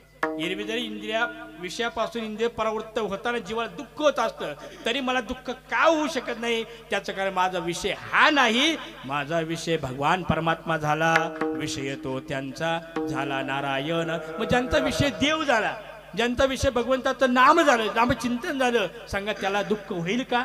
होऊ शकणार नाही. कारण का? विषय तो त्यांचा झाला नारायण. किंवा दुसरे एक प्रमाण महाराजांचं आले, एक विषय तो सकलांचा हरी. म्हणजे आता देवच विषय झाला. ठीक आहे, सांगा त्याला विषय आवडतील. आणि त्या विषयापासून इंद्रियापासून विषयापासून इंद्रियांना परावृत्त करताना त्यांना दुःख वाटत नाही, ते सुखद वाटतं. म्हणून महाराज म्हणतात विषयी विसर पडिला निशेष. बरं निशेष उपाडी पडला. आता आम्हाला पुढे त्याचा कधीही आठव येऊ शकणार नाही. आता आपल्याला विसर होतो नाही असं नाही, आपल्याला तर फार विसर होतो. प्रपंचमध्ये संस्कृती आपल्याला एवढा विसरणं फार विसर होतो आपल्याला. ठीक आहे, डोक्यात अनेक व्याप असले आपण एखादी गोष्ट विसरून जातो. किंवा दुसरी गोष्ट काही एखादी चांगला आनंद झाला की त्या आनंदाच्या भरामध्ये आपण एखादी गोष्ट विसरून जातो. ठीक आहे, किंवा दुःख झालं तरी आपण एखादी गोष्ट आपल्याला त्याकडे विसर होतो. आणि हे नसलं कळलं तर एक कप चहा पिला की आपल्याला विसर होतो. नाही कळलं तुम्हाला? एक कप चहा पिला की आपल्याला मग त्यालाच विसरू. रस्ते नीट चालतच नाही महाराज. त्याला वाटतं रस्ता सगळ्या आपल्या बापाचाच. त्या असं आम्हाला फार भेटतात अशी चहा पिणारी. जातात दुकानात एक कप चहा घेतात, लोकांना एवढा उपद्रव करतात ना, एवढा त्रास देतात ना. मला एक भेटलं आता एक 7 महिन्यापूर्वीची गोष्ट आहे. सिन्नर तालुक्यात गेलो कीर्तनाला आणि आम्ही आपलं तर एसटिंग गेलो. एसटिंग गेल्यानंतर आम्ही सिन्नर स्टँड उतरलो. मला वाटतं आता ती मोटरसायकल मला न्यायला येईन बा. ते लोक म्हणले तुम्हाला सिन्नरला आम्ही गाडी घेऊन येतो न्यायला. म्हणलं या. आणि ते काय झालं, एक ते गावात पेताड ते आलं, सगळे काम उरकले, बाजार बिजार केला आणि निघालं. त्याची मोटरसायकल होती. आलं फेरफटका मारायला. आता नुकता चहा घेतला होता म्हणून जरा व्यवस्थित बोलत होतं. पाहत होतं आमच्याकडे पाहिलं. म्हणले महाराज का? म्हणलं हा. कोणत्या महाराज? नाव सांगितलं आम्ही. बरं कुठे कार्यक्रम आहे? म्हणलं आमच्या गावाला. म्हणजे आमच्याच गावाला कार्यक्रम आहे. म्हणलं मग तुम्ही तिथले आहे का? मला वाटलं यालाच पाठलं काय न्यायला. मी म्हटलं मग तुम्ही मला न्यायला आले का? हो म्हटलं न्यायला आले. म्हणलं वा वा. म्हणलं हो कसं? म्हणलं महाराज आता ते एवढं चांगलं मला काय, साधूशीने कळे दुर्जनाची बुद्धी, मला काय. मी आपलं बसलो बा. नंतर 2-4 किलोमीटर गाडी गेली आणि मग त्याला ते लागले आली होती नाशा काय काय.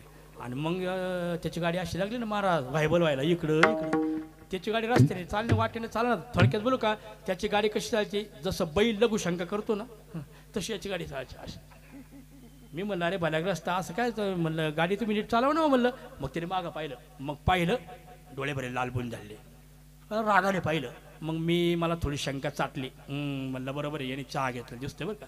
पण आता काय करा, गाठलो आपणच प्रसंग. त्याच्या गाडीवर बसलो. आता मी गप्प बसलो, जीव मुठीत धरून. म्हणले पाडू नये आपल्याला.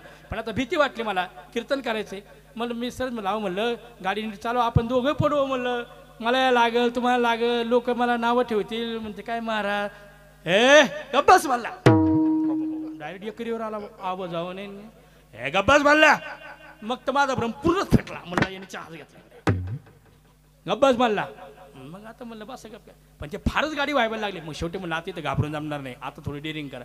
मी म्हणलं एक काम कर. म्हणलं बघ आता म्हणलं गाडी उभी कर. म्हणलं नाही तर मग मी काय करेन. म्हणलं मी उडी मारीन, मी पण तुला पाडीन म्हटलं. मग हा पाडला. मग त्याने काय रस्त्यात गाडी उभी केली. मी पटकन उतरून घेतलं, ती सुटकेस घेतली. आता तर म्हणलं चला आता पायी पायी पायी पायी. म्हणलं चल ती खरी गाडी येणार येतील. म्हणलं आपल्या घेऊन जाते. वाटेन निघालो महाराज. मी निघालो तर त्यांनी काय केलं, गाडी मधल्या स्टँडला लावली, पळत पळत माझ्या मागं. म्हणलं आला काय मारायला आता आपल्याला. आणि मग मी सर म्हणलं आला. कुठं चालला? म्हणलं आता जा. मग चालू आहे. म्हणलं काय करू? म्हणलं तसा कसा जाऊ देईन. म्हणलं मग मारतो का? नाही नाही. म्हणलं कीर्तन कर. कुठं? रस्त्यात कुठे कीर्तन असतं? कीर्तन कर. म्हणलं तसं जाऊ देईल. म्हणलं अरे बालाग्र असता. म्हणलं रस्त्यात कुठे कीर्तन असतं का? म्हणलं अरे म्हणलं रस्त्यात कीर्तन नाही नाही. त्याला काय होतं? बरं म्हटलं अरे कीर्तनाला टाळकरी लागतात नाही का, गायनाचार्य एवढे लागतात. आणि मग 1-2 असं काय होतं? अरे म्हटलं त्याला श्रोते लागतात. मी नाही का? याला काय ताटायचं, याला काय करायचं? तात्पर्य असे ते उपद्रव करतात. यांना पूर्ण विसर. अहो चांगलं गाणं लागलं ना आवडीचं, त्या गाण्यात विसर होतो. आपला विसर कायम होतो, पण आपला विसर काही कालापुरता, काही क्षणापुरता. पण इथे महाराज बोलतात आम्हाला मात्र विषयाचं जे विस्मरण झालं ते निशेषपणे झालं. आता पुन्हा त्याचा आठव येणं शक्य नाही. आणि एक महत्त्वाचं चिंतन बोलतो, महत्त्वाचं वाक्य बोलतो. एवढं वाक्य घरी घेऊन जा, माझं कीर्तन सार झालं. पहा हे बघा, विषयाचं विस्मरण होणं, लक्षपूर्वक आहे का, विषयाचं विस्मरण होणं हे ब्रह्मज्ञानाचं लक्षण आहे. विठाला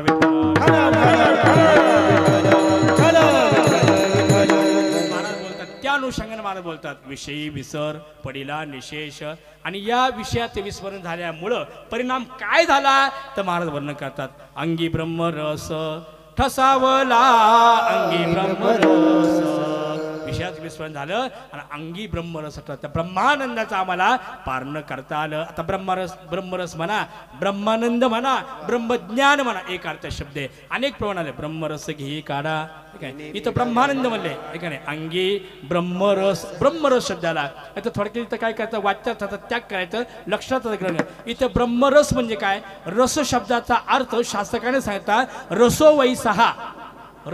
वै सहा म्हणजे रस म्हणजे आनंद रस शब्दाचा अर्थ आहे रस म्हणजे आनंद या ब्रह्मानंदाचा आनंद आम्हाला उपभोगायला मिळाला आणि या ब्रह्मानंदाची एकदा गोडी लागली ना महाराज का ती फार आविट आहे महाराज वर्णन करतात लाव लागला हो लागला आंबेचा लाव लागला हो लागला आंबेचा लागला हो लागला आंबेचा लागला हो लागला आंबेचा लागला हो लागला आंबेचा लाव लागला हो लागला आंबेचा लागला हो लागला आंबेचा लागला हो लागला आंबेचा बाई माऊलीचा लाहो लागला आंबेचा ज्ञानाबाई माऊलीचा लाहो लागला आंबेचा बाई माऊलीचा लाहो लागला आंबेचा विठाबाई माऊलीचा लाहो लागला हो लागला आंबेचा लाहो लागला हो लागला आंबेचा लाहो लागला हो लागला आंबेचा लाहो लागला हो लागला आंबेचा लाहो लागला हो लागला आंबेचा लाहो लागला हो लागला आंबेचा लाहो लागला हो लागला आंबेचा महाराज बोलतात लाहो लागला आंबेचा लाहो म्हणजे छंद लाहो शब्दाचा अर्थ आहे छंद आम्हाला छंद भगवंताच्या नामचिंतनाचा लागला म्हणून महाराज सांगतात छंद या नामाचा घेतला से विठोबा रखुमाई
निशेष अंगी ब्रह्मरस ठसावला महाराज सांगतात विषयाचं निशेषपणे विस्मरण झाल्यामुळं ब्रह्मानंदाची प्राप्ती झाल्यामुळं आणि त्या ब्रह्मानंदाची गोडी लागल्यामुळं प्रकार असा घडला काय घडला माझी मदत झाली अनावर वाचा माझी मदत झाली अनावर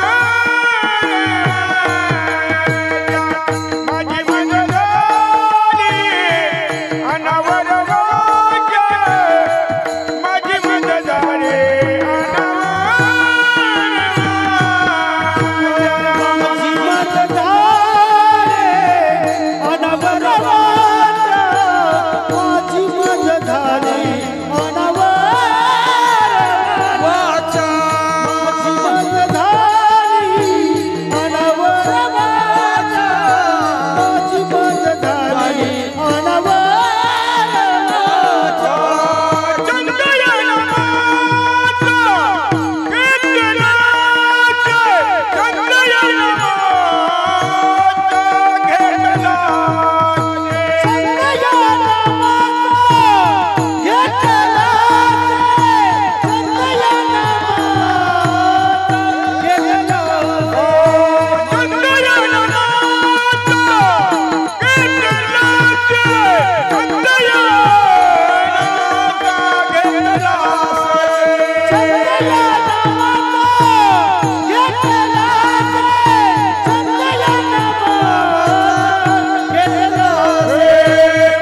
भगवंताच्या नामाचा, भगवंताच्या ध्यानाचा आणि विषयाचं विस्मरण निशेष रूपानं झाल्याचा परिणाम काय झाला? महाराज द्वितीयच्या वर्णन करतात, माझी मज झाली अनावर वाचा.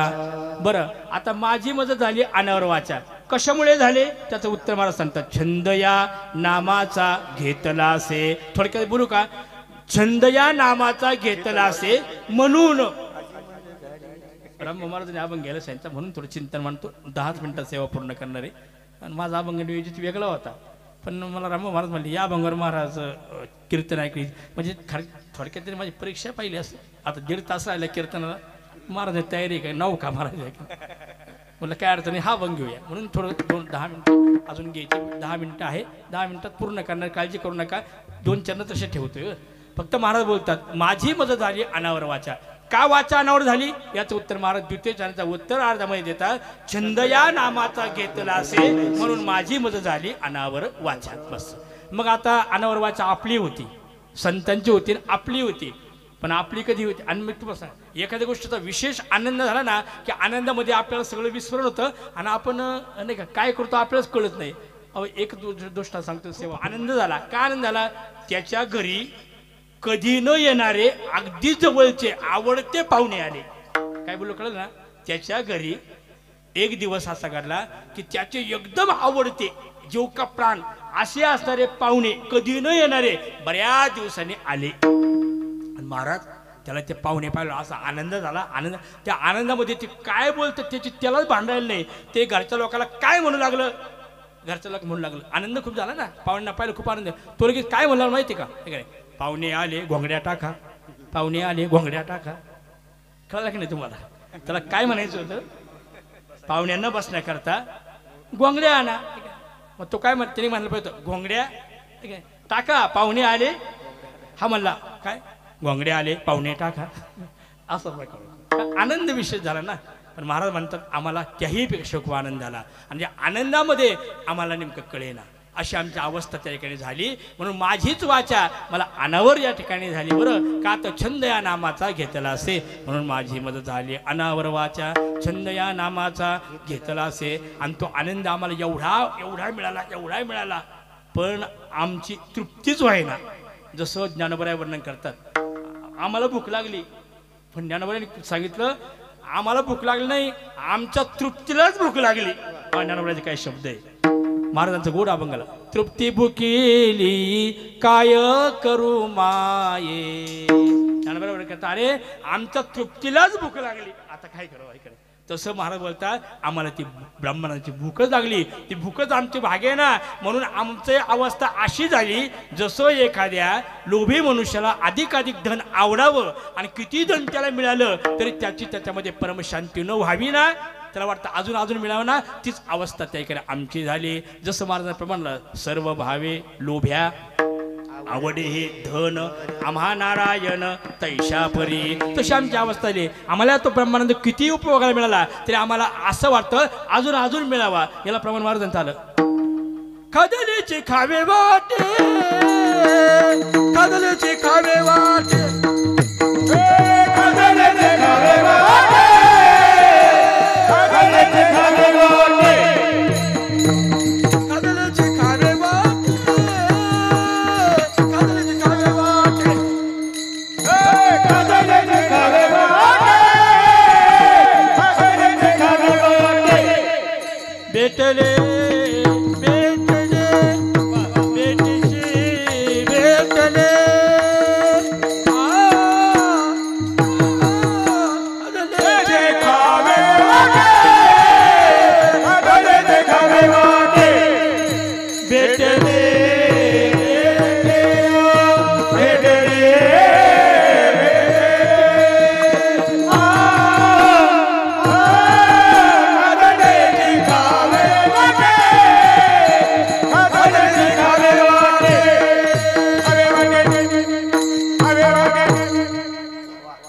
खादलेची खावे वाटे भेटेले ते भेटे आवडे. आता तेच वाटतं जसं आम्हाला वाटतं अजून अजून खावं अजून अजून खावं. जसं एखाद्याला जिलेबी खूप आवडावी जिलेबी आवडावी एवढे लोकांना जिलेबी आवडते ना महाराज खायला. काही काही लोकांना जिलेबी खायला नका की मिळून या नुसतं जिलेबी म्हणलं तरी हसतात. जिलेबी म्हणलं तरी हसतात खायला नका की मिळाला एवढं त्यांना आनंद होतो. आणि मग खायला मिळालं महाराज ते काय हायगे करतात का. अहो एक जण असं जिलेबी जेवणाला आमच्या शेजारी बसलं त्यांनी एवढी जिलेबी खाल्ली ना एक जण मला अजून घ्या ना चल आता नको नको अहो अजून घ्या ना मला हे बघा आता तुला काही नाही सांगतो काय अजून घ्या बघ बरं माझ्या तोंडात आ केला ना तो वेळा इथं दिसला असा अडकलेला इथं अर्र म्हणले नको म्हणे आता एवढी लोकांना जिलेबी आवडते. तसं तो ब्रह्मानंद किती उपयोगाला मिळाला ते महाराज सांगतात खादलेची खावे वाटे अजून अजून आम्हाला तो ब्रह्मानंद प्राप्त व्हावा असं आमची अवस्था झाली. महाराज सांगतात परिणाम सगळ्या भगवंताच्या नामचिंतनाच्या या ठिकाणी आहे. म्हणून महाराज सांगतात जसं त्या लोभी मनुष्य जसं धन विशेष आवडतं ना आणि त्याची तृप्ती होत नाही ना तशी आमची अवस्था झाली. म्हणून महाराज वर्णन करतात लाभाची असोसे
तृतीय चरणात महाराज बोलतात लाभाचे असोसे पुढे चाले मना धनाचा कृपणा लोभ जैसा.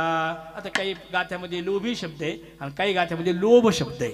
माझ्याकडे जो गाथा आहे वैकुंठवासी प्रातस्मरणीय शंकर महाराज खंदरकरांचा गाथा आहे त्याच्यामध्ये लोभ शब्द आहे. मी अभंग पाहून आलो येताना लोभ बरोबर आहे. काही ठिकाणी लोभी काही लोक लोभी म्हणतात लोभी नाही लोभ शब्द आहे. म्हणून तर तुकाराम महाराज सांगितलं पाहुणी या ग्रंथ अभंग सिद्ध कीर्तकांचा पाठ असतो तरी पाहून यावा लागतो. मी पाहून आलो बरं आत्ता आणि शुद्ध अशुद्ध काय ते सगळं पाहून महाराज बोलतात तिथे लाभाचे असोसे पुढे चाले मना धनाचा कृपणा लोभ जैसा. आणि हा भगवान परमेश्वराचा आनंद आम्हाला या ठिकाणी प्राप्त झाला आणि प्राप्त झाला पण तो कसा झाला समजण्याकरता एक शेवटचं दृष्टांत महाराज अभंगाच्या शेवटच्या नामे देतात. तुका म्हणे गंगा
पावणे 7 ते पावणे 9 माझ्या घरात बरोबर पावणे 9 वाजले. बरोबर वेळेस सेवा पूर्ण केली. 1 मिनिट मागे पुढे माझ्या घरात नाही, तुमच्या झाला असेल थोडाफार, माझ्या घरात मात्र बरोबर पावणे 9 वाजले. म्हणजे मी बोलल्याप्रमाणे वागलो बरं है ना.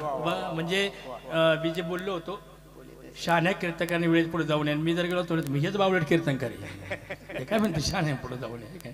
म्हणून अगदी वेळेत सोडलं, कारण पुढे महाप्रसाद आहे, लोकाला परत जेवणं करायचे, लांब लांब दूरवर जायचे नाही का. अंधार झालाय, वेळ झाली आहे का नाही, आणि याची वेळ झाली आहे का नाही. त्याच्यामुळं अधिक नसावं, थोडकं पण चांगलं असं असावं. म्हणून अगदी वेळेत मी सेवा पूर्ण केली. असो, अभंगाच्या शेवटच्यामध्ये महाराज सांगतात की हा ब्रह्मानंद भगवंताचा आम्हाला जो मिळाला तो कसा मिळाला याकरता एक मार्मिक दृष्टांत महाराज शेवटच्यामध्ये सांगतात. तुका म्हणे गंगा सागर संगमी अवघ्या झाल्या उर्मी एकमय. इथं महाराज दृष्टांत देतात, सागर म्हणजे समुद्र आणि गंगा नदी. मग जसं आपण पाहिलं गंगा नदी जी आहे त्या गंगा नदीचा उगम, अगर कोणत्या नदीचा उगम कुठे होतो, सागरापासून होतो. उत्पत्ती सागरापासून आणि परत शेवट पण त्याचं सागर आहे. तसा भगवान परमात्म्यापासून हा आनंद आम्हाला त्या प्राप्त झाला आणि पुढे तिथेच त्या तो संपणार आहे. आणि दुसरं उदाहरण मला सांगतात की इथे गंगा नदी किंवा गंगा आणि सागर यांच्यावरती इथं उर्मी शब्दाला उर्मी म्हणजे लहर म्हणजेच काय, लाट. मग त्या नदीच्या पाण्यावरती आणि समुद्राच्या पाण्यावरती ती लाट निर्माण होते आणि ती लाट शोभते आणि ती लाट जशी त्यांच्यामध्येच समाविष्ट होते, समरूप होते, तसं हा आनंद भगवान परमात्म्यापासूनच आम्हाला त्या ठिकाणी प्राप्त झाला आणि तिथेच त्या ठिकाणी तो. म्हणून तो आनंद तिथेच आम्ही त्या आनंदामध्ये लुप्त झालो किंवा निमग्न आम्ही त्या ठिकाणी झालो. म्हणून महाराज सांगतात, तुका म्हणे गंगा सागर संगमी अवघ्या झाल्या उर्मी एकमय. अशा पद्धतीने अगदी माझ्या अल्पबुद्धीप्रमाणे जसं अभंगावर चिंतन करता आलं, जसं ज्ञानोबरायांनी तुकोबांनी बुद्धी प्रदान केली, त्याप्रमाणे बोलण्याचा अल्प प्रयत्न या ठिकाणी केला. काही जे बरोबर असेल, योग्य वाटलं असेल ते आमच्या वडिलांच्या मुखातले अवश्य त्याचं ग्रहण करा. आणि जे काही चुकलं असेल, माझ्याकडून प्रमाद घडला असेल ते माझ्या बुद्धीचे दोष समजून माझं मला त्या ठिकाणी परत करा. एवढं त्या ठिकाणी सांगायचं.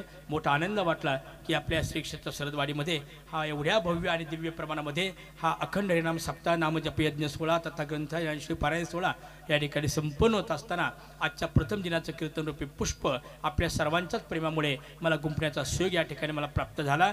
आणि त्यायोगे पहिल्या दिवशी प्रचंड उपस्थिती या ठिकाणी आपल्याला पाहायला मिळाली, लाभली आणि खऱ्या अर्थाने मोठा आनंद या ठिकाणी वाटला. नाही आनंदाशी जोडा, म्हणून मोठा आनंद वाटला. म्हणून पुनश्च आपल्या सर्वांनी या ठिकाणी धन्यवाद देतो. आणि झालेली सेवा भगवत चरणी ज्ञानोबरायांच्या चरणाविंदा, जगद्गुरु तुकोबरायांच्या चरणाविंदा, रामलिंग महाराजांच्या चरणाविंदा, निळोबरायांच्या चरणाविंदा या ठिकाणी समर्पित करतो. आणि माझ्या शब्दसुमनांना विराम देऊन याच ठिकाणी थांबतो. विठ्ठल